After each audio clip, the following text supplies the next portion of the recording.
veterinary and diary pensioner ফৰামৰ ৰূপালী জয়ন্তী বৰ্ষৰ শুভাৰম্ভণি অনুষ্ঠান শনিবাৰৰ পৰা দুদিনীয়া কাৰ্যসূচীৰে ষ্টাফ কলেজৰ প্ৰেক্ষাগৃহত অনুষ্ঠিত হয় এই ৰূপালী জয়ন্তী বৰ্ষৰ শুভাৰম্ভণি অনুষ্ঠান দ্বিতীয় দিনৰ কাৰ্যসূচীত মুখ্য অতিথি হিচাপে উপস্থিত থাকে গুৱাহাটী বিশ্ববিদ্যালয়ৰ প্ৰাক্তন উপাচাৰ্য তথা সাহিত্যিক ডক্টৰ অমৰজ্যোতি চৌধুৰী 2000 চনতে গঠন হৈছিল veterinary and diary pensioner forum প্ৰায় 275 জন প্ৰাক্তন ছাত্ৰ ছাত্ৰীয়ে অংশ লয় এই অনুষ্ঠানত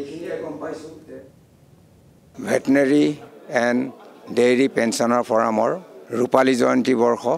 যোৱাকালি 4 তাৰিখ আৰু আজি 5 তাৰিখ দেওবাৰে দুদিনীয়াকৈ আমি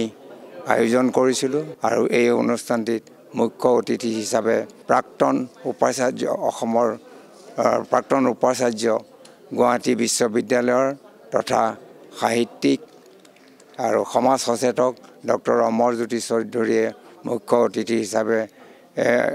আমন্ত্ৰণ কৰি আনিছিলোঁ লগতে আমাৰ পশু চিকিৎসা বিজ্ঞান মহাবিদ্যালয়ৰ বিজ্ঞান গুৰু উপস্থিত আছে এই অনুষ্ঠানটো 2000 চনতে আৰম্ভ কৰা হৈছিল সকলৰ কাৰণে আজি আমি এই অনুষ্ঠানটোত একলগ প্ৰায় 275 জন অসমৰ বিভিন্ন দিশৰ পৰা আৰু অসমৰ বাহিৰৰ পৰা আহি এই প্ৰাক্তন ছাত্ৰ অৱসৰী এই ভেটেনেৰিয়ান আহি আমি ইয়াতে সমবেত হৈছোঁ